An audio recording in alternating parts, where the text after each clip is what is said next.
Siempre es un placer venir a la Casa de la Alegría, a dar Alfará, al Museo de la Autonomía, que no debemos cansarnos de decir que es el único que hay en todo el Estado español, que sigue sosteniendo el legado, la historia de Blas Infante y de todo el andalucismo político, histórico. En definitiva, tenemos aquí pues parte importante del alma de Andalucía. Así que venir aquí siempre para cualquier andaluz debe ser pues un momento de reencontrarse y de cargar las pilas a tope. Y es lo que yo hago cuando vengo aquí. Y lo único que tengo que decir es daros la bienvenida, junto a la alcaldesa de La Puebla. Estamos en La Puebla ahora mismo, en el término municipal de La Puebla. Siempre que hacemos un acto y estamos juntos hay que decirlo, que en este momento estamos en La Puebla. Así que bienvenidos a La Puebla. Y bueno, este centro se construyó a caballo entre Coria y La Puebla, porque la parcela que Blas Infante compró en aquel momento pues estaba entre los dos municipios. Y después pues hemos tenido la suerte de seguir compartiendo esta instalación maravillosa que sigue alimentando pues nuestros municipios de todo lo que he dicho anteriormente. Así que para nosotros es un privilegio tenerlo en nuestros términos municipales y de disfrutar pues de actividades tan importantes como en la que hoy vamos a participar, por la que hay que darle las gracias sin duda alguna pues al Centro de Estudios Andaluces, al Museo de la Autonomía y a la Fundación Blas Infante, y especialmente pues a Rubén, que es quien nos va a instruir esta tarde y nos va a permitir seguir aprendiendo sobre la figura de Blas Infante, sobre la que nunca se deja de aprender. Y mantengamos las orejas bien abiertas, siempre. Muchas gracias y bienvenidos a La Puebla.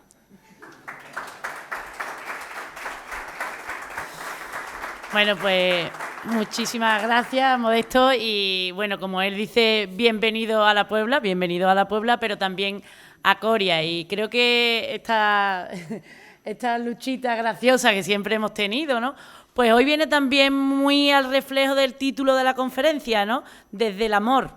Desde el amor, ¿no? Hay que cooperar entre los pueblos, de la cooperación entre los pueblos, y creo que no ha podido elegir un mejor título de cómo Blas Infante veía este tema y cómo, bueno, pues nosotros también tendemos lazos, trabajamos juntos y evidentemente cada uno desde nuestra autonomía, pero con esa diferencia y esa broma que no debe de ser nunca más allá de esta broma de chiste de dónde nos situamos. Y nada, pues muchísimas gracias al Centra, muchísimas gracias a la Fundación y poco más porque creo que ya lo ha dicho todo Modesto. Así que vamos a escucharte, Rubén. Muchísimas gracias por estar hoy aquí y deseando escucharte. Hasta luego, gracias.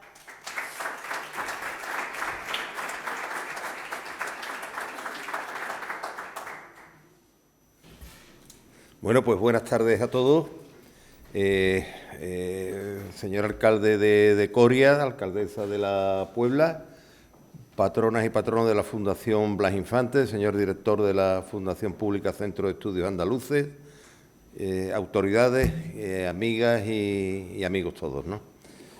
Vamos a iniciar el acto de clausura de este quinto ciclo de conferencias Blas Infante, Vida y Pensamiento, en el marco de actividades acordadas entre la Fundación Blas Infante y la Fundación Pública Centro de Estudios Andaluces, contando además con la participación de la Universidad de Córdoba y el Ayuntamiento de Casares. Este ciclo de 3 conferencias, cuyo objetivo fundamental ha sido reactivar y poner de manifiesto la vigencia del pensamiento de Blas Infante en este momento actual, abordando su permanente preocupación por la paz entre los pueblos. El coordinador de este interesante ciclo y patrono de la Fundación Blas Infante, Isidoro Moreno, nos habló sobre la paz en el pensamiento de Blas Infante, conferencia que tuvo lugar en la Universidad de Córdoba. Seguidamente, en Casares, en la segunda conferencia, el periodista y escritor Juan José Tellez disertó sobre la paz en el campo de Gibraltar en tiempos de Blas Infante, acto que ha sido su presentación como nuevo patrono de la Fundación Blas Infante. Asistimos hoy a esta tercera conferencia que cierra este quinto ciclo por el profesor de la Universidad de Granada, Rubén Pérez Trujillano, bajo el título Una teoría constitucional del amor, el confederalismo de Blas Infante. no mejor escenario podríamos encontrar esta tarde que en la propia casa de Blas Infante para concluir con este ciclo. Y creo que los objetivos planteados se han conseguido a plena satisfacción. Así que le cedo la palabra a María del Mar Calderón para que nos presente al conferenciante actual, y yo les quedo enormemente agradecido por vuestra presencia en una tarde un poquito difícil dadas las temperaturas existentes. Así que muchas gracias por vuestra presencia y tiene la palabra la patrona de la Fundación Blas Infante, María del Mar Calderón.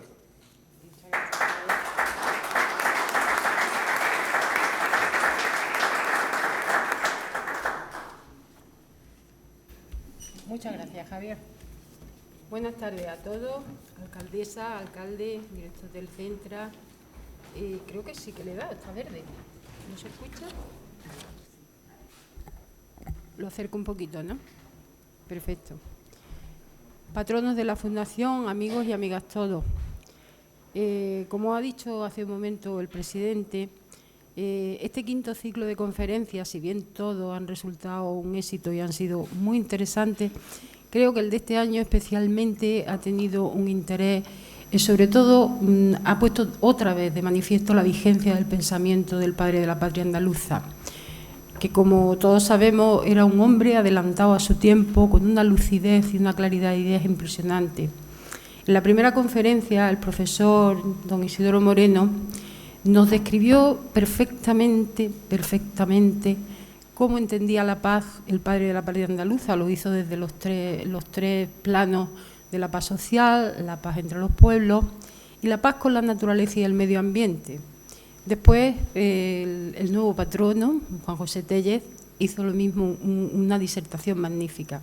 Pero a mí me cabe el honor hoy de presentar al profesor don Rubén Pérez Trujillano. Y digo el honor porque me llama tantísimo la atención que una persona tan joven tenga ya este bagaje intelectual, académico, que me siento honradísima de poderlo presentar.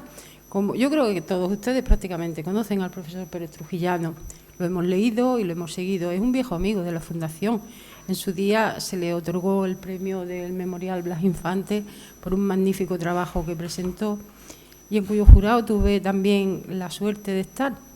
Y yo me parece que ha escogido un título bellísimo para la conferencia de hoy, porque además refleja también muy bien la personalidad de don Blas, que efectivamente todo lo que hizo, lo hizo por amor a su pueblo, por amor a la gente de su pueblo, por amor a Andalucía en definitiva. Y su teoría, como federalista, es de lo más interesante y de lo más gesto. El profesor Pérez Trujillano, como decía, pese a su juventud, es catedrático de Historia del Derecho de la Universidad de Granada, colabora con la Universidad de Lisboa, también hizo máster en la Universidad de Sheffield. Es un gaditano de pro del campo de Gibraltar, pero también ha vivido en la Sierra de Huelva, que es un sitio magnífico. Hoy vive en Granada, en un pueblo que lo comentábamos antes, el pueblo de los panaderos, en Alfacar. Y para mí lo más interesante son las 3 líneas de investigación que tiene abiertas, ¿no? Sobre el andalucismo político, sobre el constitucionalismo y sobre la justicia. Ahora tiene entre manos un trabajo interesantísimo de los juristas en la transición española, que yo espero que pronto podamos leerlo. Y ya sin más, porque todo lo que le diga lo debe decir él en esta conferencia, le doy la palabra al profesor Pérez Trujillano. Gracias.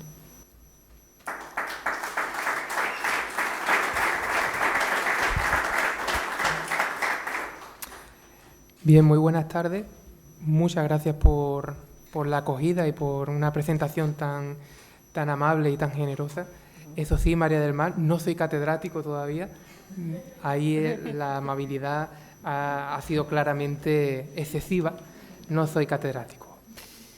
Quiero que las primeras palabras sean evidentemente de agradecimiento a la Fundación, al Centra y en definitiva a las autoridades que nos acompañan hoy y que nos dan cobijo en esta tarde un tanto tórrida, pero una tarde de comunión pese a todo. No quiero privarme de la oportunidad ya que me dirijo a un público, ya que me expreso públicamente, de dedicar unas palabras muy breves de denuncia contra el genocidio que se está perpetrando en Palestina por parte del Estado de Israel. Me parece que esto es algo que debe subrayarse, aunque sin duda alguna es una afirmación puramente temperamental, porque no tiene el efecto que sin duda debería tener, ¿no? Pero no me parece que podríamos iniciar una conferencia en torno a la paz, en torno al amor, si olvidáramos este asunto tan sangrante de nuestros días. Voy a articular la intervención, una teoría constitucional del amor, el confederalismo de Blas Infante, en torno a dos ideas, fundamentalmente. Por una parte, voy a intentar realizar una arqueología, un trazado histórico de la teoría constitucional y del Estado, sobre la cual se construye la teoría propiamente infantiana, y en segundo lugar me dedicaré ya sí a las obras, a los escritos de Blas Infante para intentar ver cuáles son los rasgos privativos, las aportaciones originales de Blas Infante a una determinada manera de entender el federalismo o el confederalismo. En cuanto al primer punto, la arqueología, ¿qué hay detrás de la obra de Blas Infante? ¿Cuáles son los ingredientes que la sustentan? Esta pregunta nos remite en un primer plano al republicanismo decimonónico. La cultura política republicana del siglo XIX cimentó lo que he denominado un constitucionalismo alternativo, un constitucionalismo contrahegemónico que se fundaba en dos elementos. Por una parte, una declaración y una garantía férrea de los derechos, en plural, de individuos o de colectivos, y por otro lado, una legitimación democrática del poder. Este constitucionalismo intentaba que los poderes estuvieran subordinados a los derechos y no al revés, que tuvieran su razón de ser precisamente en la custodia y en la promoción de los derechos. Bien, este constitucionalismo alternativo, que pugnaba con el constitucionalismo hegemónico y este sí vigente durante el siglo XIX español, Constitución de 1845, 1876, etc., tuvo manifestaciones de dos tipos, ¿no? Manifestaciones, por una parte, teóricas, y en este sentido es forzoso hacer mención a la obra de Francisco Pi y Margall, que fue considerado no en vano el apóstol por parte de Blas Infante y su movimiento, pero también otros muchos autores, muchos de ellos además afincados en Andalucía, andaluces, porque hay que decir que el republicanismo tuvo bastante raigambre en nuestro territorio, entre ellos pues, Roque Barcia, Eduardo Benot, Paul Angulo, etc., ¿no? Estas manifestaciones teóricas del constitucionalismo contrahegemónico además alumbró proyectos constitucionales. Conocemos de manera bastante nítida el proyecto de Constitución Federal de 1873, el de la Primera República, pero no es el único texto que da forma ya de manera muy concreta, con textos articulados, al constitucionalismo contrahegemónico. Hay que recordar que además, junto a aquel proyecto de Castelar, había un segundo proyecto alternativo, el de la llamada minoría intransigente, del mismo año, 1873, pero podríamos decir que en 1872 hubo también más proyectos, en la década de 1830 el de Ramón Chaudaró, en fin, hay toda una secuencia de códigos constitucionales conforme a los cuales el movimiento republicano intenta, por una parte, plasmar con diafanidad cuál es su proyecto de sociedad, de poder, de Estado, y por otro lado intenta demostrar cuál es la viabilidad de ese proyecto, ¿no? No se trataba de lanzar una moneda al aire, por decirlo de manera breve. Y junto a estas manifestaciones teóricas había también manifestaciones prácticas. Había una serie de procesos sociales y políticos que intentaban vivificar este constitucionalismo, ¿no? El constitucionalismo a estas alturas del siglo XIX no es únicamente una opción teórica, doctrinal, sino que también es una vivencia, es una cultura en un sentido amplio, difuso de la palabra, ¿no? Y en este sentido tenemos que poner sobre la mesa la experiencia del movimiento juntero. Las juntas provinciales de 1808 que se levantan contra el invasor francés, reasumen la soberanía e intentan hacerse con las riendas de la situación, que sin embargo tienen después cauces de unión confederal. Las juntas de 1820, con el inicio del trienio liberal, 1835, especialmente importante para el caso andaluz por entrañar la formación de la llamada Junta Central de Andalucía en Andújar, que llegó a armar un ejército para oponerse al ejército real y que además, en mi opinión, sustentado en la obra de Chamocho, etcétera, es uno de los momentos en los que de manera política ya se está apelando al pueblo andaluz como sujeto histórico. Hay manifiestos que se dirigen explícitamente al pueblo andaluz, que hacen mención a su indisoluble unidad, etcétera, ¿no? Hay, por lo tanto, un venero teórico, hay, por otro lado, un proceso colectivo, práctico, que dan forma a este constitucionalismo contrahegemónico. Pero, sin embargo, vuelvo a una idea que he rozado antes, y es que si hay un autor de cabecera para este movimiento, un líder, un dirigente y un pensador, es Francisco Pi y Margall. Francisco Pi y Margall, autor de referencia del movimiento andalucista, al menos sobre todo a partir de 1915, cuando se produce el divorcio entre el andalucismo culturalista de Gastalver y otros, y el andalucismo políticamente más comprometido, socialmente más comprometido de Blas Infante y otros. Como digo, Pi y Margall es el que de algún modo da forma a todo esto. ¿Cuál es la aportación de Pi y Margall? Bueno, Pi y Margall problematizó, puso contra las cuerdas tres grandes ideas sobre las cuales se estaba intentando construir el Estado liberal en la época.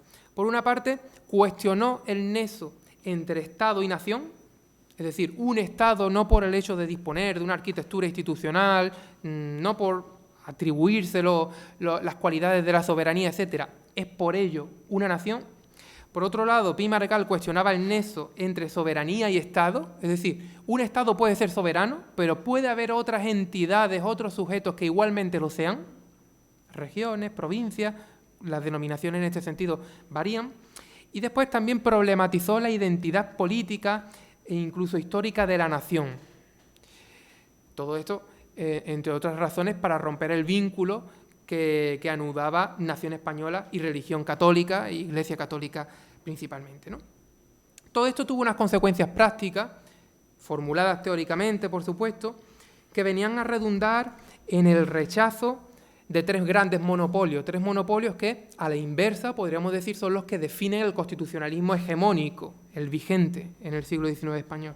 Por una parte, Pi y Margall y el constitucionalismo contrahegemónico en general, por supuesto, disputaban el monopolio de la soberanía, es decir, la soberanía no tenía por qué ser una e indivisible, a la manera de Bodino, etcétera, sino que podía fragmentarse, podía existir una multitud de soberanías concéntricas llamadas a entenderse, llamadas a coordinarse, etcétera. Pero en definitiva, la soberanía no tenía por qué estar monopolizada. Pi y Margall tiene una frase que condensa buena parte de su filosofía a este respecto cuando afirma en 1854-55, en La Reacción y la Revolución, que es una de sus obras más célebres, que consignar nuestros derechos es consignar nuestra soberanía, es decir, incluso el derecho individual es un fragmento, es un remanso de soberanía, es un dique contra la acción del poder, porque el individuo que posee derecho es, en definitiva, soberano. Por otro lado, Pi y Margall disputaba el monopolio del sujeto de los derechos. No tiene por qué haber un único sujeto prevaleciente sobre los demás, y mucho menos tiene por qué asimilarse este sujeto al Estado ya dado, un Estado que proviene de una historia, de una monarquía, etcétera. Bueno, Pi y Margall cuestiona por qué hay que asumir esto, ¿no? Existe la posibilidad de que haya una diversidad de subjetividades. Y en tercer lugar, disputaba el monopolio de la identidad nacional. Y en este sentido, Pi y Margall, junto a otros autores republicanos, después haré mención a algunos de ellos, cuestiona la lectura tradicional, el ensamblaje tradicional acerca del origen de la nación española. Un origen de la nación española que, entre otros ingredientes, reposaría sobre dos. Por un lado, el mito de la Reconquista y, por otro lado, la consideración negativa, la defenestración de todo lo que pudiera relacionarse con Al-Ándalus. Al-Ándalus, Islam y judaísmo eran un pasado ajeno, eran el otro, ¿vale? Pi Margall cuestiona que esto sea así, y por eso Pi Margall habla recurrentemente de la España árabe como una parte de la historia de España que tendría incluso hoy, estoy citando literalmente, fisonomía completamente propia. Las provincias, los territorios andaluces serían los grandes herederos, los principales herederos de aquella etapa andalusí. Estas son ideas que después veremos que son retomadas por Blas Infante y su entorno. Hay dos escenarios en los cuales Pi Margall formula gran parte de estos postulados y, por lo tanto, en esta ocasión, en lugar de referirme a sus principales obras, a las nacionalidades, a la reacción y la revolución, que la he citado antes, quiero referirme a su actuación parlamentaria, porque Pi Margall hizo valer estas ideas pues, en la arena de la disputa política, ¿no? Y en los momentos en los que podía hacerse. ¿Cuáles son estos momentos? Pues los dos grandes momentos de apertura que hubo en el siglo XIX.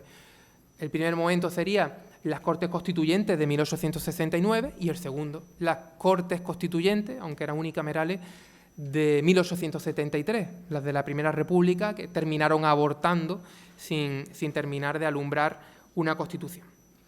Bueno, tanto en un caso como en otro, Pi Margall afirma ideas que después desarrollan las nacionalidades, en 1877, etc., afirma que el poder siempre tiene origen o bien en la fuerza, en la violencia. Esta es una idea que se ha estudiado mucho posteriormente, ¿no? Hasta el filósofo eslavo Žižek, cuando afirma que cualquier Estado tiene un origen criminal. Otra cuestión es que lo presenciemos en directo, como ocurre en el caso de Israel, o que quede en el pasado, ¿no? Bueno, este sería uno de los posibles orígenes del poder, la fuerza bruta, y el otro sería la voluntad de los pueblos, el consentimiento. Según Pi Margall, no hay término medio. El poder, estatal o de otro tipo, o nace de la fuerza o nace del consentimiento libremente expresado, o nace de una emanación pacífica. Otra de las ideas que manifiesta Pi Margall en estos dos escenarios constituyentes, en el 69 y el 73, tiene que ver con el modo en que veía la historia. Este es un modo claramente hegeliano. Según esta visión dialéctica, cito literalmente, existen dos grandes principios que se contradicen mutuamente, que están en perpetua lucha y que engendran el movimiento político de las sociedades. Estos dos principios son la libertad, que daría lugar como régimen político ideal a la república, y la autoridad, que daría lugar a la monarquía. En los pueblos, decía Pi Margall, en la historia de los pueblos, en su desarrollo histórico, las dos fuerzas siempre estaban presentes, nunca se anulaban del todo, entonces era preciso encontrar algún tipo de fórmula por la cual la libertad prevaleciera, aunque sin neutralizar del todo la autoridad, el poder. Bien, trayendo esta visión dialéctica de la historia al concreto proceso de formación histórica del Estado español, Pi Margall afirmaba que la nota dominante había sido la violencia. Y en este sentido voy a permitirme citarles un fragmento del diario de sesiones de las Cortes Constituyentes del 19 de mayo de 1869. Hablaba aquí Pi Margall, después de un repaso bastante exhaustivo sobre la historia medieval, etc., decía: cuando los diversos pueblos cristianos se fueron incorporando a la corona de Castilla, lo hicieron conservando su antigua fisonomía, su antigua autonomía, conservando lo que llamaban su fuero. Dice, pero nótese además que cuando a fuerza de querer conquistar esa unidad tan ponderada se quiso acabar con esos fueros, no se pudo alcanzar sino por medio de la violencia. Para acabar con los fueros políticos de Aragón hubo necesidad de ahogarlos en la sangre de Lanuza. Bueno, eso tiene que ver con el proceso de Antonio Pérez, que fue acusado por parte de la Inquisición mediatizada por la Corona de Castilla y que buscó cobijo en el Justicia Mayor de Aragón. Y viendo Castilla que no podía ajusticiarlo como quería, mandó las tropas a Aragón y allí ya venció por la fuerza de las armas, etcétera, ¿no? La cuestión es que Pi Margall nos demuestra, con multitud de ejemplos y de relatos históricos, hay que decir que Pi Margall, aparte de un gran teórico, político, etcétera, era historiador, y en concreto era un gran historiador del arte. Bueno, pues como digo, Pi Margall ya comienza a afirmar y tiene un especial interés en demostrar que la historia de la corona española, de la castellana primero, después española, está cimentada sobre la sangre. Y que incluso antes de los decretos de nueva planta del siglo XVIII, con la llegada de los Borbones, etc., siempre que existe un conato por eliminar la heterogeneidad peninsular, lo que existe es un uso de la fuerza, ¿no? Bien, en consecuencia, Pi Margall sostuvo que España no tenía labrada una unidad. Siempre se habla además de que 1492 es el momento de unificación, ¿no?, por la caída de Granada, pero realmente esto no es cierto porque no sería aplicable ni siquiera a Navarra, ¿no? Pero bueno, la cuestión es que, según Pi Margall, la unificación, que no habría que confundirla nunca con la unidad, habría sido siempre impuesta por las armas y además habría sido parcial. Y había un ejemplo en el siglo XIX, también hoy en gran medida, que lo demostraba. Es decir, que la unidad no se había consumado, y es el derecho sucesorio, el derecho de sucesiones, la libertad de testar o la ausencia de libertad de testar cuando uno fallece, ¿no? En este sentido, hay disposiciones, hay reglas muy distintas según el derecho castellano, catalán, aragonés, valenciano, navarro, gallego, etc. La cuestión es que Pi Margall ponía el acento sobre este punto porque, claro, esto que podría parecer anecdótico influye sobre dos grandes cuestiones. Primero, la familia, cómo se concibe la familia, y segundo, la propiedad. Si yo no soy capaz o no tengo la suficiente libertad para disponer de mis bienes, de mi patrimonio una vez que muero, es que el derecho de propiedad se está concibiendo de una manera distinta, ¿no? Y esto explicaba, según Pi Margall, que aquí lo ve con bastante lucidez, las grandes diferencias en cuanto a los problemas sociales del momento en los distintos territorios. El problema del foro gallego no era el problema de la rabaza morta catalana y no era, por lo tanto, además, el problema del latifundio andaluz. Y todo esto tenía que ver con ese peculiar proceso de construcción violenta del Estado español, ¿no? Y aquí viene un elemento interesante, ¿no? Según Pi Margall, se da una paradoja, y es que pese a que tuvieran que soportar la acusación todos estos republicanos federales, confederales, de que estaban poniendo en peligro la unidad nacional, la patria, etcétera, él lo que consideraba es que precisamente la existencia de un espíritu provincial fuerte, hay que decir, abro aquí un pequeño paréntesis, que por provincia no se entiende la provincia administrativa de hoy, sino en los territorios históricos, ¿no?, los países, los antiguos reinos, etcétera, que la existencia, decía Pi Margall, de este espíritu provincial, lejos de ser un obstáculo, había sido la mejor garantía o desde luego el camino para construir algo que se pareciera a la unidad. Era, cito nuevamente palabras literales, eran estos instintos de independencia los que habían permitido salvar a la patria. Y el gran ejemplo aquí, entre otros muchos otros, porque Pi Margall, insisto, con esta gran vocación histórica, hacía mención a las grandes crisis, a las grandes convulsiones del siglo XIX español. Pero había un gran ejemplo que era precisamente el de la Guerra de Independencia, ¿no? Y me voy a permitir nuevamente citar un fragmento. Dice, en las Cortes Constituyentes del 69, por ejemplo, el año 1808, y si nosotros hubiésemos tenido esa unidad que tanto deseáis, es más que probable que después de la derrota del 2 de mayo hubieseis visto a la España uncida al carro vencedor de Bonaparte. Pero precisamente porque existía ese espíritu provincial en todas partes, las provincias se constituyeron independientemente de Madrid. Es decir, el 2 de mayo es el fracaso frente a Bonaparte, pero lo que salva a la nación española, que comienza a forjarse aquí conforme a parámetros liberales, es precisamente la periferia, ¿no?, conforme a ese ímpetu confederal del que hablaba antes, ¿no? Bien, Como consecuencia de todo este proceso, España presentaba a juicio de Pi Margall una unidad en la variedad. Era la diversidad la que construía, la que daba la nota definitoria a la unidad española. Y además, cualquier conato de uniformidad, primero era parcial, porque existían fueros, existían reductos de particularismo, como se decía en aquel momento, y después, además, había que decir, según Pi Margall, que allí donde el particularismo había cedido era sobre la base de la violencia, ¿no? Bien, ¿cuál es la base filosófica de esta república federal, que sería el régimen político, la forma de gobierno más acorde a la historia española y aparte a la razón, como decía Pi Margall? Pues la concepción de que cualquier nación, y la española entre ellas, están formadas por un conjunto de seres, decía él, sujetos, vamos a decir, para entendernos con un lenguaje un poco más contemporáneo. Por una parte, los sujetos pueden ser individuales o colectivos, sería un criterio de clasificación, y por otro lado, podrían ser naturales, en el sentido de que se forman espontáneamente, ¿no?, de que caigan del cielo, o artificiales, ¿no? Entre los artificiales, pues bueno, los partidos, los sindicatos, las compañías mercantiles, etcétera.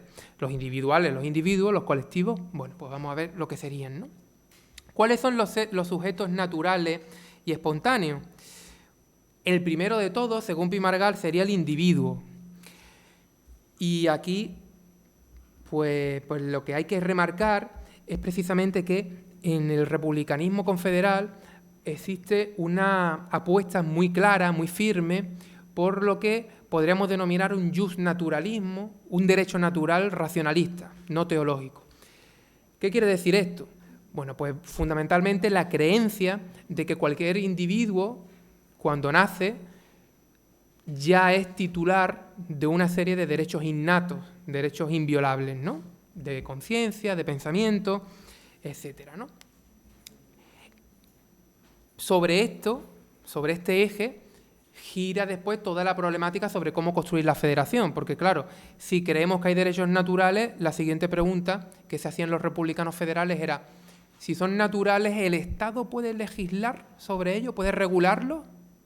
¿No? ¿Puede decir cómo y cuándo se puede manifestar uno, si realmente ese es un derecho que posee por naturaleza? Bueno, aquí hay distintas respuestas, ¿no? Pero esto remitiría a las facilidades o dificultades para suspender la Constitución, para imponer la ley marcial, el estado de excepción, etcétera, ¿no? Que, por supuesto, el constitucionalismo contrahegemónico o radicalmente niega la posibilidad de la suspensión o le impone muchas condiciones y pretende que sea una solución de último recurso, ¿no? Bueno, el individuo se desarrollaría de manera espontánea, porque no lo elegimos, siempre dentro de un segundo sujeto que sería la familia. La familia estaría ya aquí sostenida sobre la idea, sobre la energía del amor. Aquí aparece la idea de amor en Pi Margall, que sostiene, multiplica y divide la familia. El concepto de amor, en aquel momento, podríamos decir que tiene una concepción bastante semejante a la que actualmente mantiene, pero si dirigimos la mirada, por ejemplo, al diccionario de Roque Barcia, de 1880-1883, Barcia, además, lo he citado antes, era republicano federal, pues tenemos dos grandes concepciones del amor, o dos acepciones. Por una parte, que ya entonces nos dice que es una acepción anticuada, amor significa voluntad, consentimiento. Y la otra concepción sería aquella que indica que el amor es convenio o ajuste, en otras palabras, pacto. En el terreno de los individuos, el amor no estaría ligado a la sexualidad directamente, eso sería galantería. El amor sería un sentimiento de tipo efectivo, que es el que forja la familia sobre la base del respeto, no del temor, y que en su proyección exterior se manifiesta a través de otro sentimiento análogo, activo y desinteresado, como el amor familiar, que es la fraternidad. Y además esto ya tendría relación con el amor a la patria. El amor a la patria sería el deseo de servirla, de defenderla, de contribuir a sus progresos, a su bien, a su prosperidad, sin esperar nada a cambio. Entonces esto es interesante porque el amor juega con la idea de relación de vínculo, de lazo desinteresado, ¿no?, de entrega desinteresada, mientras que el resto de sujetos a los que voy a hacer mención ahora habla o gira precisamente en torno a la idea contraria, a la idea de interés, de necesidad. Claro, el amor que cimenta la familia es desinteresado porque lo único que pretende es que se respeten los derechos naturales y no otra cosa, no intereses de ningún tipo. Sin embargo, los intereses y las necesidades, defensa, independencia, comercio, comunicación, serían los que darían forma al municipio, que sería un conglomerado de familias, a la provincia, entendido en el sentido, insisto, antiguo, región, nacionalidad, y también a la nación. La provincia o el cantón, también llamado así a veces, sería un conjunto de municipios, la nación sería un conjunto de provincias, de nacionalidades, de regiones, etc. Todas estas estarían creadas sobre la base del acuerdo, del pacto, en función de intereses o necesidades comunes. Aquí el pacto, por lo tanto, se construye de una manera ligeramente distinta. ¿Cómo se relacionan sujetos de un tipo creado conforme a energías diferentes, ¿no? El amor desinteresado o el consentimiento esencialmente interesado? Pues Pi y Margall nos dice que tienen una relación de jerarquía. Esta relación jerárquica se producía, cito literalmente una vez más, de menor a mayor, es decir, en cascada desde abajo hacia arriba. El amor prevalecería sobre el interés.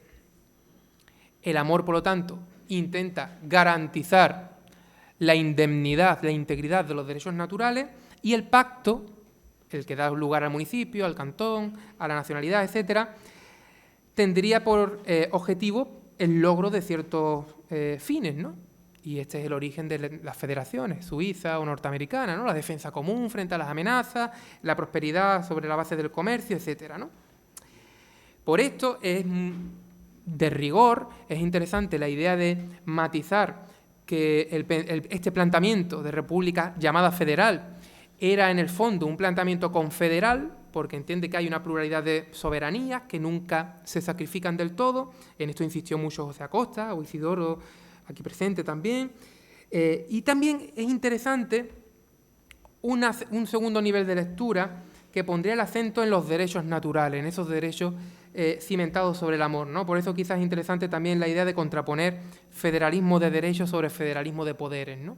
La idea es que los poderes siempre obedezcan a los derechos y a sus titulares, ¿no? Bueno, la cuestión es que el reconocimiento de una pluralidad de sujetos, de seres, tendría un impacto directo precisamente sobre Andalucía.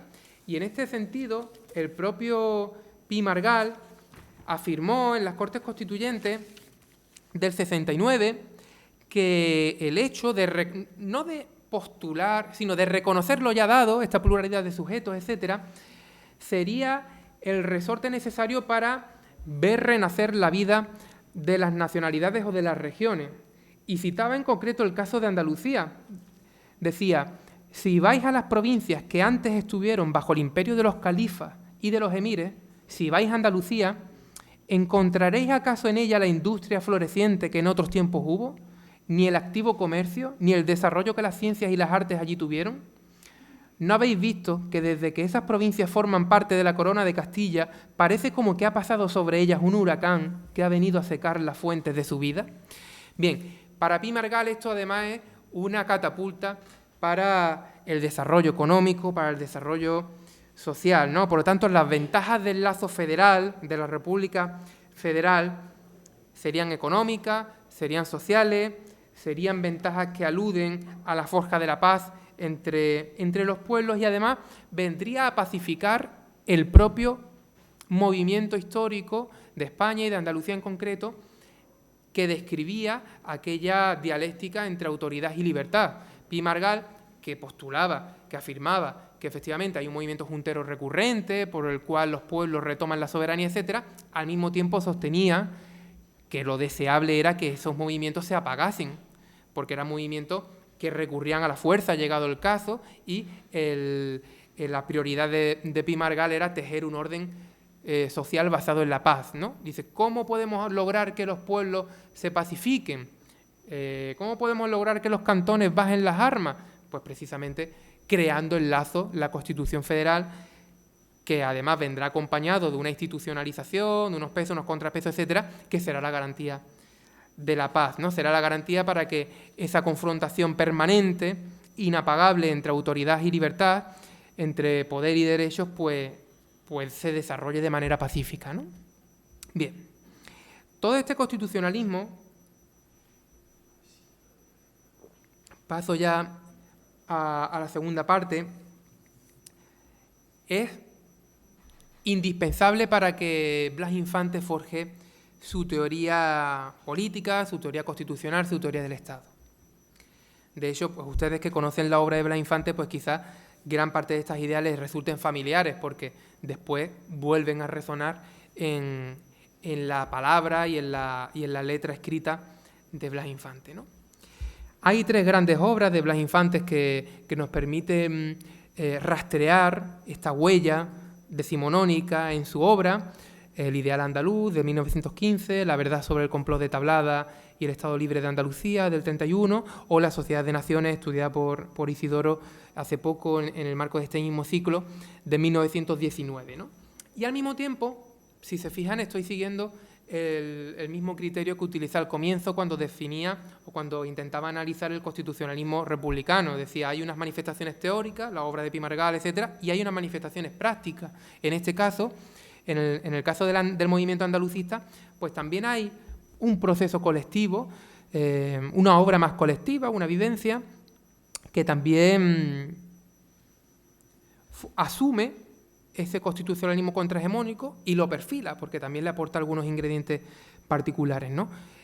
¿Cuáles son estas grandes citas, estos grandes movimientos? Bueno, la Asamblea de Ronda de 1918, la de Córdoba del año siguiente, la de Córdoba del 33, cuando ya se aprueba el anteproyecto de bases para el Estatuto de Autonomía en el marco de la Segunda República, y también otro gran, en mi opinión, otro gran hito, que sería la candidatura electoral de Blas Infante junto a Pedro Ballina, junto a Pascual Carrión, etcétera, en las elecciones a Cortes Constituyentes de 1931, es decir, en las elecciones a aquel congreso que produjo la Constitución de la Segunda República Española, ¿no? La candidatura republicana revolucionaria federalista andaluza, ¿no?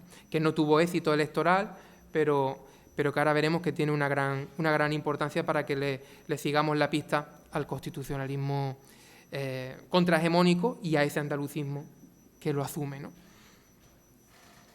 ¿Cuál es la reformulación que hace Blas Infante sobre la base de esta herencia? Una herencia, además, reconocida, ¿no?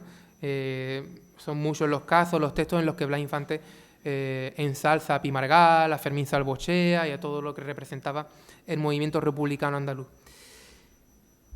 Bueno, pues aquel monopolio de la soberanía que dije que el republicanismo cuestionaba, Blas Infante opone o matiza la afirmación ya paladina y clara de la soberanía andaluza, ¿no?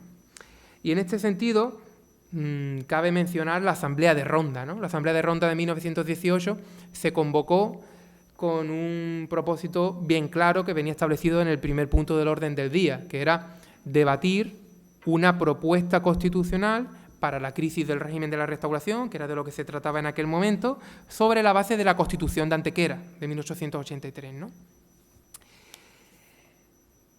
Esta Constitución de Antequera y después la aceptación, la asimilación de la misma por parte de Blas Infante y del movimiento andalucista entraña una gran complejidad desde el punto de vista del combate contra el monopolio de la soberanía, porque claro, tanto la Constitución de Antequera como la obra de Blas Infante habla de un sistema constitucional, pluriconstitucional, porque no eran una, sino tres constituciones, las que había bajo ese rótulo de Constitución de Antequera, y había distintos sujetos soberanos, municipios, cantones y además no olvidemos individuos, conforme a aquella concepción de Blas Infante y de Pi Margall antes, que aludía a un núcleo duro de derechos individuales orquestados en torno al amor.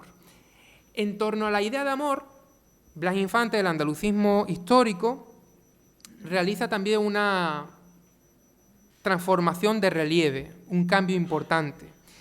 Y es que aquel amor que los republicanos decimonónicos definían de la manera que antes he aludido, desinteresado, etcétera, no perdía de vista que se desenvolvía en el ámbito doméstico, y el ámbito doméstico era un ámbito sometido a la patria potestad, a la autoridad del varón.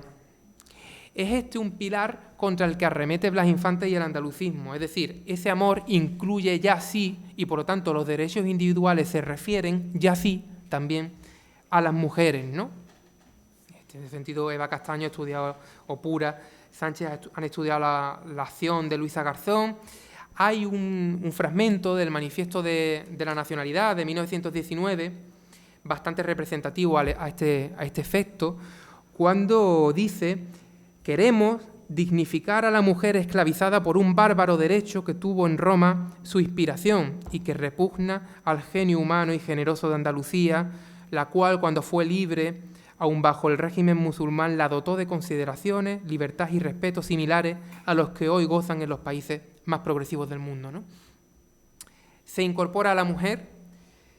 Es precisamente esta concepción del amor, esta concepción tan fuerte de los derechos individuales, es también precisamente uno de los motivos por los cuales el movimiento andalucista de la época rechaza la vía de la Unión Soviética.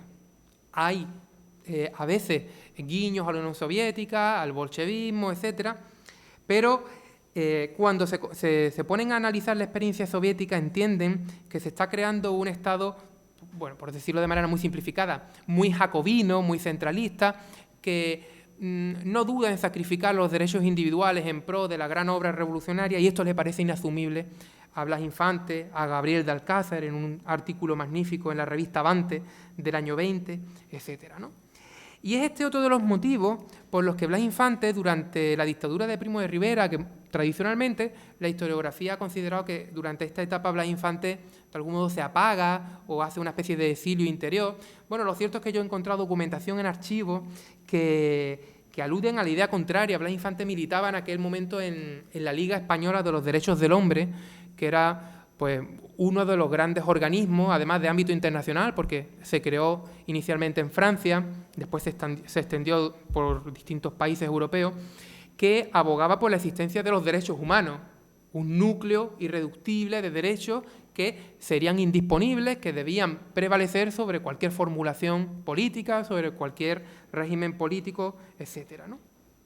Y es en este marco de combate contra el monopolio de la soberanía y de afirmación compleja y plural de la soberanía del pueblo andaluz, en el cual se entiende el alegato continuo, permanente, por la paz universal. Y esto termina de cristalizar en la formulación por parte de Blas Infante de un principio alternativo al principio de las nacionalidades, que se plantea después de la Primera Guerra Mundial, conforme al cual el principio de las nacionalidades estaría sirviendo como pretexto para cubrir las espaldas a los estados vencedores, a los estados ya existentes, dándole una legitimidad nacional de la cual no necesariamente gozaban, ¿no? Blas Infante entiende que hay que abogar por un principio de la cultura, que tenga en cuenta la identidad cultural, etcétera, pero que además no desprecie la posibilidad de una nación electiva, es decir, de que de manera voluntaria, políticamente, los pueblos se autodeterminaran como miembros de una nación o de otra, ¿no?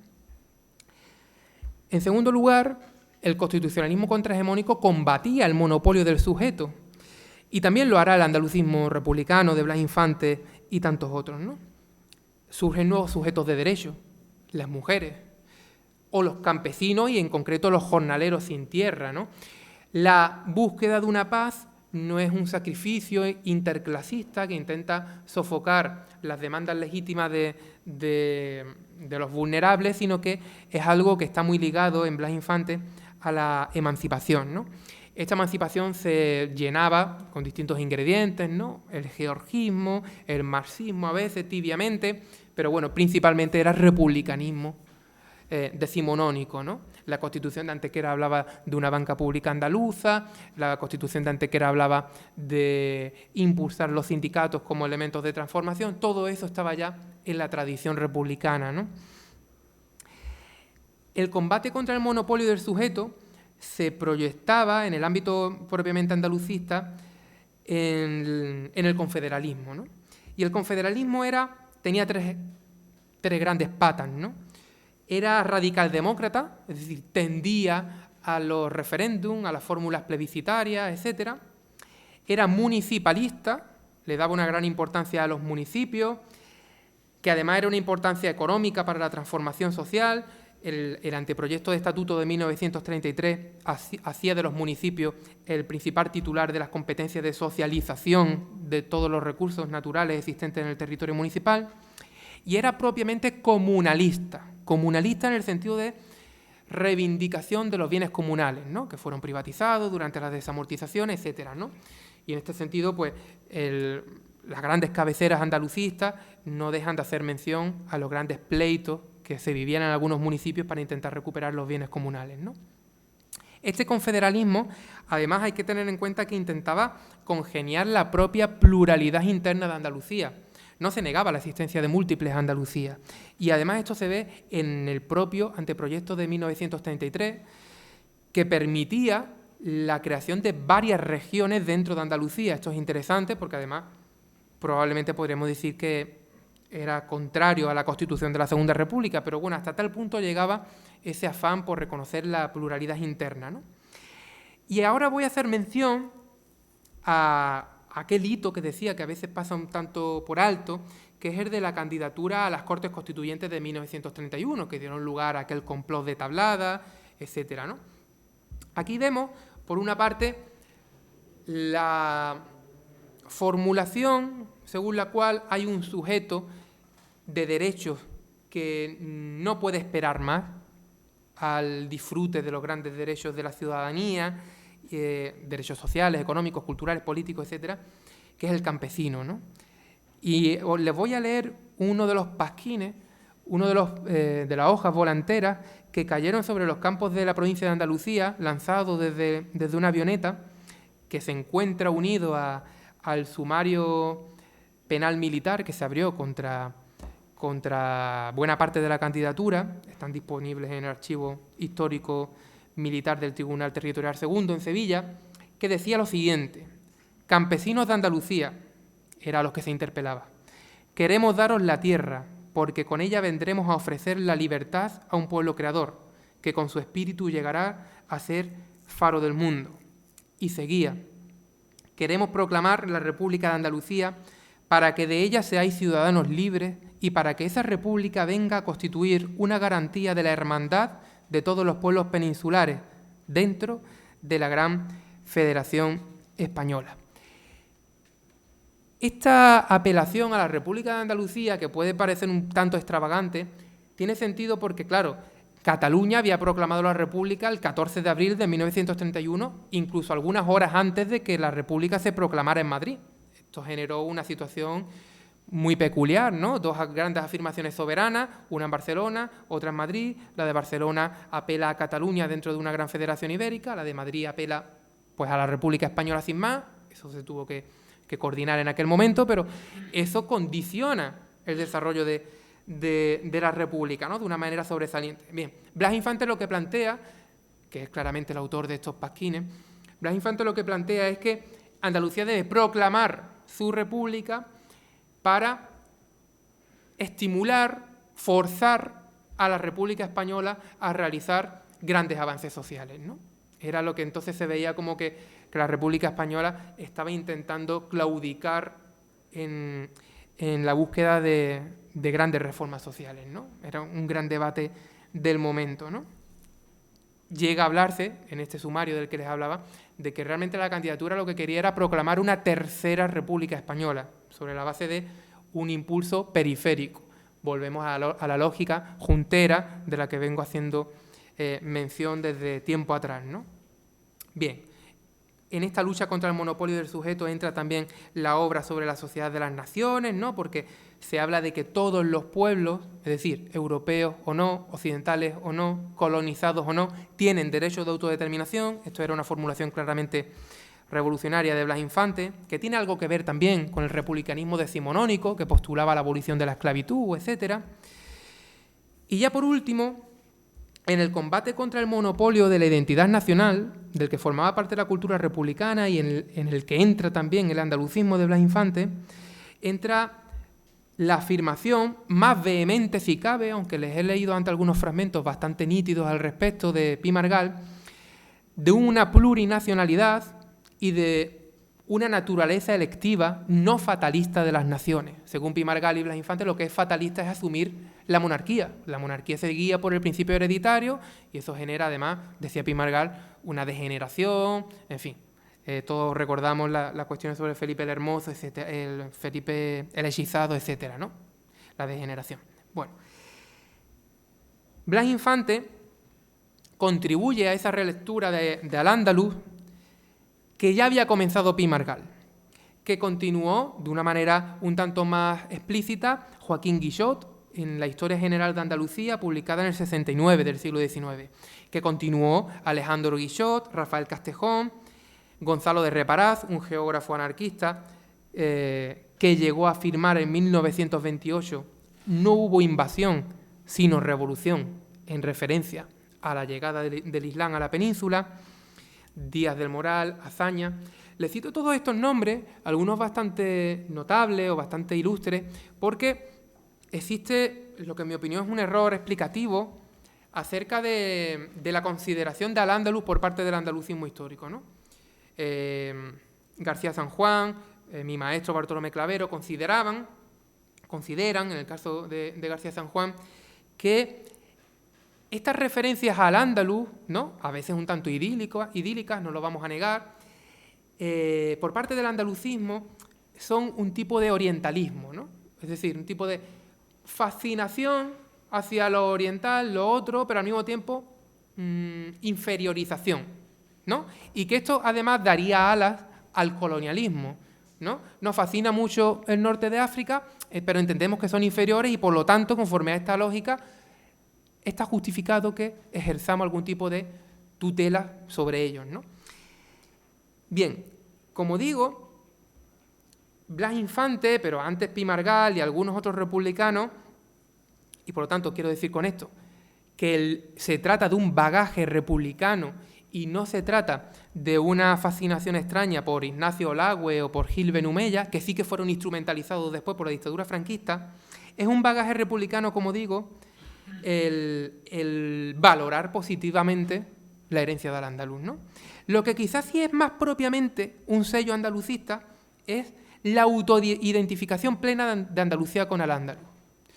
Pi Margall y algunos republicanos entienden que Andalucía es la gran heredera de Al-Ándalus, pero bueno, hablan de la España árabe, de la España musulmana, es una cosa un tanto más deslavazada, pero será Castejón, Blas Infante quienes hablen de, cito literalmente a Castejón en este caso, cordobeses de Fez, granadinos de Tetuán, hermanos todos de Allende o Aquén del Mar, ¿no? Lo mismo son andaluces a un lado que a otro del Mediterráneo. Además se negaba el rigor científico y la utilidad política del concepto de raza. Los andalucistas se opusieron a la festividad de la raza.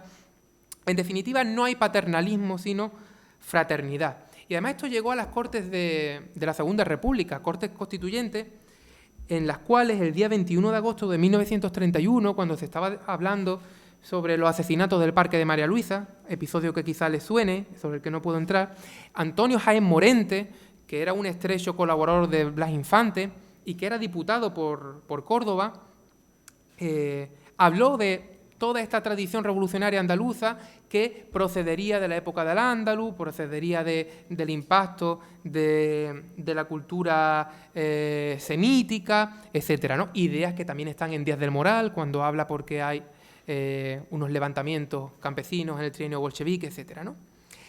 Esta sería un elemento propio de la relectura andalucista del Al-Ándalus. No es colonial, no es orientalista, es fraternal, es autoidentificación. Tan marroquíes son los andaluces como andaluces los marroquíes o los rifeños. Y después también hay una relectura del papel contemporáneo de Andalucía en España, ¿no? No quiero hablar de nuevo de la secuencia de movimientos junteros, etcétera, que Blas Infante y los andalucistas asumen, tal y como la relataba Pi Margall.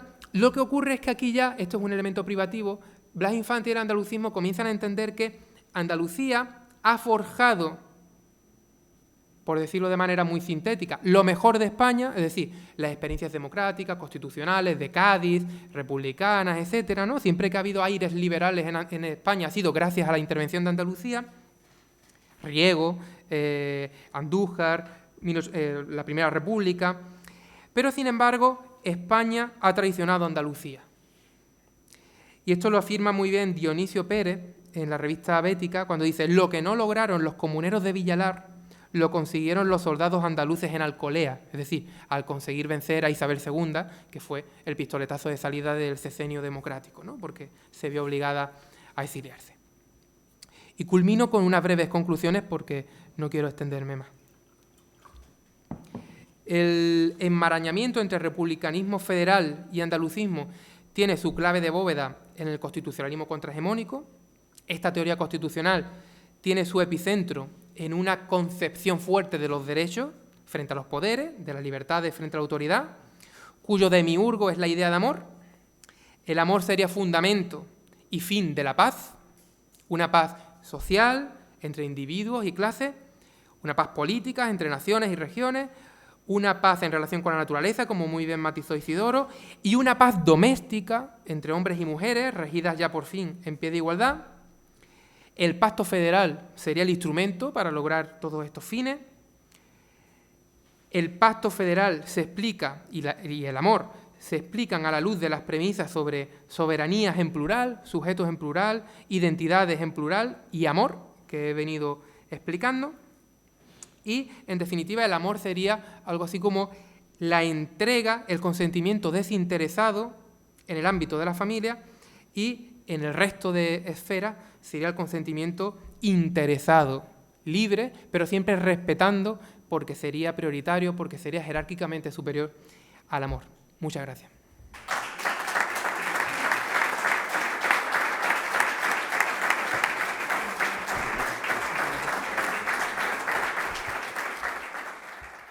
Bueno, la conferencia ha sido interesantísima y además muy clarificadora, sobre todo de ciertos conceptos que a veces no son fáciles de explicar, más que de entender, de explicar. Ha sido fantástico, muchísimas gracias.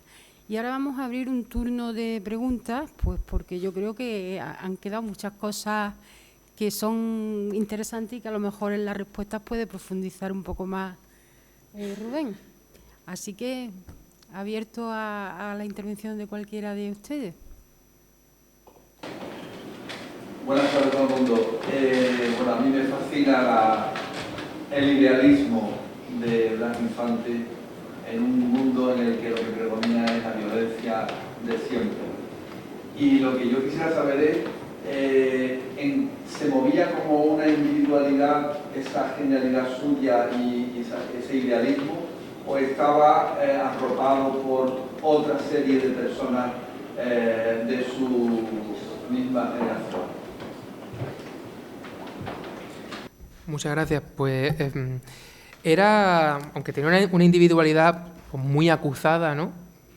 Era un hombre brillante, de eso creo que no cabe duda, pero lo cierto es que militaba en múltiples espacios, ¿no? Además era una persona que militaba en espacios políticos, en espacios culturales, ¿no? Ateneísticos.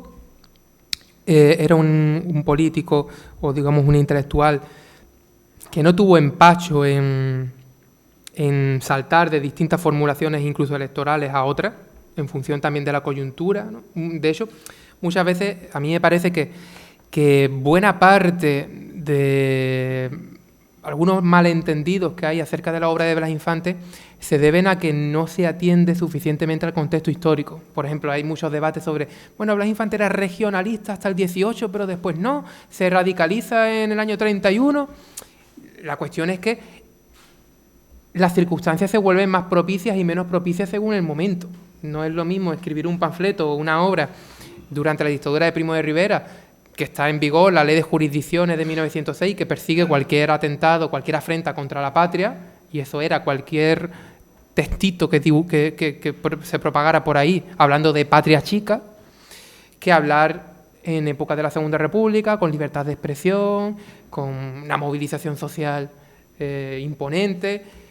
Y Blas Infante, bueno, durante la Segunda República, de hecho, por hablar únicamente de esa múltiple militancia, ¿no?, participó en la candidatura a las Cortes Constituyentes del 31 de la que he hablado. Participó también en una de Córdoba, muy próxima a Alcalá Zamora, porque en aquel momento una persona podía ser candidata en 2 circunscripciones. Después participó en la formación de Izquierda Radical Socialista, que era una escisión del Partido Republicano Radical Socialista, que terminó extinguiéndose y que no parece que haya dejado ninguna huella en nuestros días, ¿no?, de esas grandes culturas políticas que desaparecen como consecuencia del franquismo, ¿no? Pero, en fin, es bastante activo, dinámico y nada dogmático. Y siempre rodeado de muchas personas, ¿no? Y comienza en los Ateneos, después comienza a emanciparse y le da una forma propiamente política al andalucismo para que no fuera algo puramente diletante, culturalista, de juegos florales, etcétera. Ese fue el gran conflicto entre el 17, bueno, y ya sobre todo durante el trienio bolchevique, con algunos de los cordobeses que era un gran foco del andalucismo, ¿no?, pero querían que fuera una cosa más regionalista, en un sentido quizás romántico, ¿no? Es que, bueno, no quiero tomar la palabra, pero es apasionante. Yo, modestamente como profesor, he seguido toda la evolución de la educación, el motor impresionante de la educación para cambiar este país, este territorio, ¿no?, donde lo que predominaba era el analfabetismo, ¿no? Y bueno, estoy pensando en las misiones pedagógicas maravillosas de la Segunda República, el efecto increíble que produjo de cultura, de educación, de conocimiento, que veo que hay muchísimas personas idealistas que se volcaban en darle un salto a este país que estaba completamente muerto desde hacía siglos, ¿no? Y entonces, pero en definitiva, me parece el desconocimiento que la figura de Blas Infante es como otras tantas individualidades de este país. En cualquier ámbito de la cultura, etcétera, siempre ha habido individualidades, ¿no? Como que esa persona ve más lejos de lo que la mayoría de los que se movía, ¿no? Por estar más o menos solo, pues es muy fácil como decir a lo quitamos de medio, ¿no? ¿Alguna otra pregunta?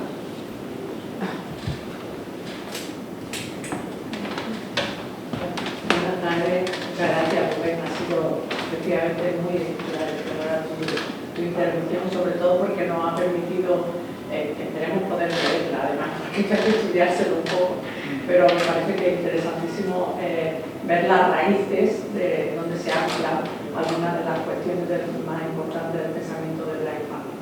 Y en este trabajo que venimos proponiendo en estos ciclos de mostrar precisamente aquello que tiene de moderno, de actual, el pensamiento de Blas Infante, me gustaría que reflexionara un poco sobre la importancia que en la actualidad puede tener el concepto de patria como una alternativa justamente a esa patria que no estaba basada en los principios que defendía ese republicanismo contrahegemónico y el andalucismo de Blas Infante, ¿no? Muchas gracias, Pura. Pues a mí me parece que el alegato por la matria, por contraposición al alegato por la patria, es un intento infantiano por distanciarse de esa unión contra la que ya combatía el republicanismo entre Estado y nación, entre Estado, nación y soberanía, etcétera, ¿no? Pero al mismo tiempo me parece, y toca de lleno, me parece, el motivo de la ponencia, que supone una reflexión acerca de la idea de amor. Porque el amor, durante el antiguo régimen, en la Edad Media de manera más clara, tuvo un valor jurídico y político muy claro. El amor cimentaba algunos de los pactos de sujeción, de vasallaje, sustentaba algunas de las apelaciones al uso de las armas para morir por el rey o por el señor de manera altruista, desinteresada.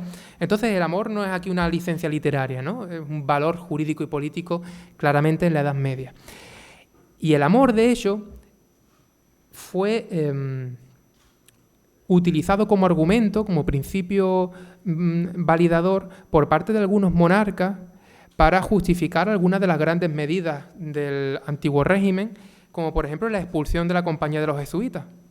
La expulsión de la Compañía de los Jesuitas se debió al ejercicio de la potestad doméstica que ejercía el rey a la hora de castigar con amor, como se castiga a los hijos, en este caso a una parte de la comunidad que es una amenaza para la propia comunidad, los jesuitas, ¿no? Entonces, cuando Blas Infante retoma la idea de matria o la formula, me parece que lo que intenta es precisamente despegarse por completo de nada que evoque la idea de patria potestad, la idea de majestad y cualquiera de las rémoras que pudiera haber en el Estado moderno y en el Estado contemporáneo de su época, ¿no? Que fuera, de algún modo, un sujeto, el Estado, llegado el momento, basado en el cuidado y no en el ejercicio de ningún tipo de potestad. Me parece que va por ahí la idea, pero quizás es algo que debería pensar mejor.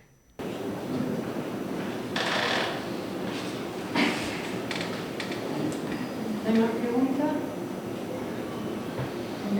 No debe de dejar clarísimo. Cuando paso la palabra al presidente.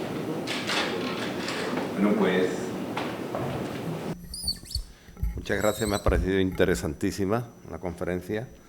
El turno de preguntas puntualizado nos ha aclarado también un pelín más. Y vamos a proceder a la clausura del acto y lo va a clausurar el director de la Fundación Centro de Estudios Andaluces, don Tristán Pertíñez. Le cedo la palabra. Bueno, pues buenas tardes a todos y a todas. Rubén, de verdad, ha superado mis expectativas. Cuando lo hemos visto fuera y te he dicho que me resultaba interesantísimo el título, sin duda has hilvanado con mucha agilidad mental y muy hábilmente todas las ideas para llegar a explicarnos qué tenía que ver el amor con el constitucionalismo. Y sin duda, a mí como politólogo y también seguramente a la alcaldesa de La Puebla, nos ha recordado esas maravillosas clases en las que aprendíamos con ahínco y yo no he parado de tomar apuntes, vamos, porque, y aunque me tendré que revisar otra vez la conferencia. Bueno, buenos días, buenas tardes a todos. Ya llevamos un buen rato de conferencia, pero sin duda a mí se me ha hecho, yo no sé a ustedes, pero a mí se me ha hecho muy corta. Gracias, como no, a la alcaldesa de la Puebla del Río y al alcalde, a Modesto. Gracias siempre por vuestro apoyo y vuestra presencia así en todos los actos que organizamos aquí en la Fundación. Y, como no, gracias a Javier del Mar, presidente de la Fundación Blas Infante, a su vicepresidenta, María del Mar Calderón, y a todos los patronos que están aquí hoy y que nos han acompañado durante todo este ciclo de conferencias, porque gracias a esta colaboración con el Centro de Estudios Andaluces podemos organizar eventos tan interesantes como el de hoy. Y permítanme que brevemente haga un poco un poco balance de este ciclo de conferencias que ya llevamos por el quinto, hoy concluimos el quinto ciclo. Hemos realizado hasta la fecha ya más de 15 conferencias, esta es la 15ª, una treintena de especialistas, como hoy Rubén, que han podido disertar y aportar sobre el pensamiento infantiano, más de 1 millar de asistentes, tanto entre presenciales como a través de las grabaciones que se realizan en nuestro canal de YouTube, y que nos han llevado por buena parte de la geografía andaluza, de esas geografías de esos pueblos y esas ciudades de Andalucía que tienen una conexión directa y sobre los que estuvo Blas Infante, padre de la patria andaluza, como Casares, que estuvimos hace 2 días, Córdoba, Cádiz, Isla Cristina, la misma Sevilla y, como no, su querida Coria del Río y la Puebla del Río, donde pasó grandes años, unos años muy importantes de su vida, y que además la Puebla del Río este año celebrará el 92 aniversario del primer izado de la bandera andaluza, acto que sin duda pues recordarán más la vigencia de Blas Infante aquí en su tierra. Durante estos 5 años hemos repasado su vertiente humana, económica y, como no, la política. rescatando y sobre todo poniendo en valor los valores universales, como hemos visto aquí con Rubén, de la paz y el amor. Y en este sentido, yo, de verdad, Isidoro, te quería agradecer la coordinación de esta jornada y sobre todo el título tan apropiado, porque en esta época convulsa en la que estamos viviendo, no solo en Europa, sino en el mundo, el traer discursos parece tan pretéritos de hace 140 años, pero son tan actuales, sin duda nos ayudan a reflexionar y a traer la vigencia y la actualidad del pensamiento infantiano. Hemos viajado con Blas Infante, hemos recordado su ecologismo, su conciencia andalucista, como no, también su labor como notario, la espiritualidad de su obra, en la obra de Manuel Hijano, por ejemplo, el papel de la mujer, aquí referido también por Rubén, y tan actual, los planteamientos económicos o la trascendencia también de la Asamblea de Córdoba. Pero no queremos quedarnos ahí, lógicamente. Queremos seguir con este ciclo de ediciones en los próximos años, revitalizarlo, actualizarlo cada día más para que tenga mayor presencia y sobre todo tenga mayor difusión. Pues no sé, a través, seguramente algo se nos ocurrirá, seguramente con los compañeros de la Fundación. No quiero entretenerles más porque son muchas las actividades que realizamos. Ahí tienen algunas de nuestras publicaciones que realizamos en colaboración con la Fundación Blas Infante, los libros que tenemos editados de su obra, que no son todos, todavía faltan y seguiremos trabajando. El próximo será Al-Mutavid, que está prácticamente saliendo de imprenta y que presentaremos en breve. Son muchos, que además con unos estudios introductorios muy interesantes, que por ejemplo inauguró el añorado José Antonio Lacomba, pero también con Francisco Garrido, Antonio Manuel Salvador Cruz, Pura Sánchez, Manuel Hijano, Isidoro Moreno, Francisco Acosta, Manuel Delgado, en fin, muchos que han colaborado en estos 6 títulos ya que se inauguró con el Ideal Andaluz. Y bueno, y quiero anunciarles que en este 140 aniversario que celebramos del nacimiento de Blas Infante, la Fundación Centro de Estudios Andaluces ha decidido poner en abierto a libre disposición de todo el mundo, en todo el universo mundial de Internet, las obras de Blas Infante editadas por el Centro de Estudios Andaluces. Con lo cual, a partir de hoy, la tienen todos ustedes en la página web de libre descarga en PDF o en EPUB, para que todo el mundo pueda disfrutar de la obra de Blas Infante y empaparse de esos estudios introductorios. El que quiera, obviamente, comprarlo en físico, pues compra los 12, 15 euros que vale el libro, pero el que quiera leerlo en el móvil, en el ordenador o en un tablet, se lo puede descargar de manera gratuita. Siempre dentro del compromiso que tiene la Fundación Centra como centro de investigación, de poner en libre disposición, en ciencia abierta, todo el material que generamos, todo el conocimiento pues, que ponemos a disposición de todo el mundo. Y nada más, recordarles que 2 actividades que tenemos que tienen un éxito increíble, la de las visitas nocturnas, que también va por la 4ª edición, que durante todo el periodo estival es una fuente de atracción y de turística tanto para Puebla como del Río, de Coria del Río y de la Puebla, para disfrutar de unas tardes de verano estupendas y ver en un entorno distinto la casa y los jardines de Blas Infante. Y una actividad nueva que hemos puesto este año, que es la de observación astronómica de Júpiter, que de Hércules, que como todos ustedes saben está en el escudo de Andalucía, y que es una actividad que vamos a desarrollar en los meses de julio y de septiembre para ver esta constelación, que es la 5ª más brillante del firmamento.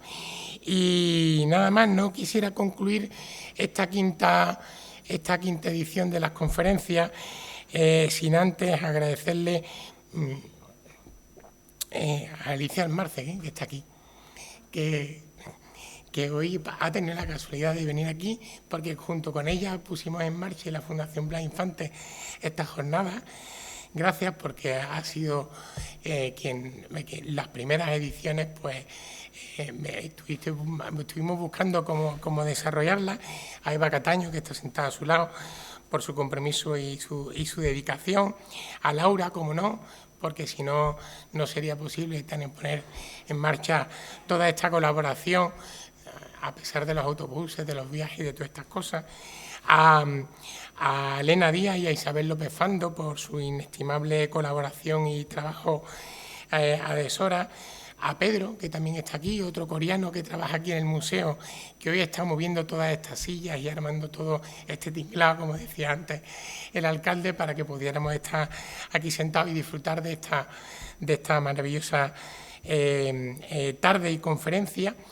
Y Antonio Pereira, Inmaculada de la Viña, otra coreana que es la que realiza todos los pagos y se encarga de toda la gestión administrativa, Paco Martínez, el administrador, y a lo mejor no la conocéis, pero Patricia Romero, quien hace posible que esos acuerdos, esos contratos se puedan llevar a buen término y estén administrativamente todo correcto, y como no, al equipo de comunicación e informática, David Rodríguez, a Paco Carrillo, a Esther García, a Lorena Muñoz, a Eva de Uña, a Teresa Rodríguez, que más allá de subir una foto, pero se encargan de que funcione la página web, de que esté toda la información actualizada y que esta información llegue a todo el mundo posible. Y como no, estando aquí en el museo, también me quiero abordar del equipo de seguridad y de limpieza, otra coreana, a Lola y a Margari, que también hacen posible que estemos en un sitio lo más seguro y limpio posible. Así que nada más, muchísimas gracias a todos y espero verles en las próximas conferencias del año que viene. Gracias.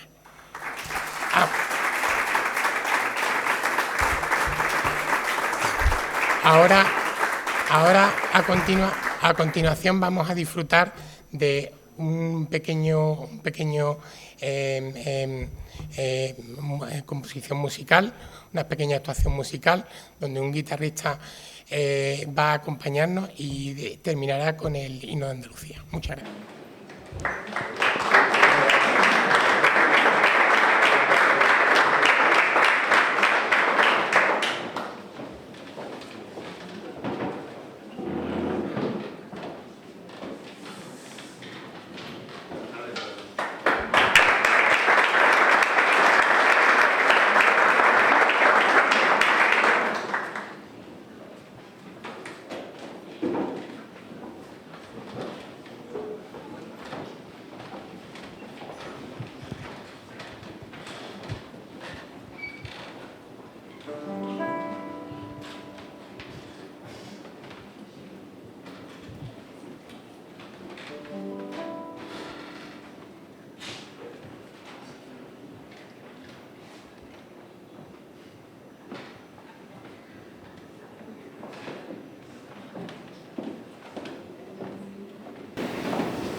entonación del himno he elegido el tono de la, es decir, la bandera blanca, ¿vale? Ahora sí lo hago.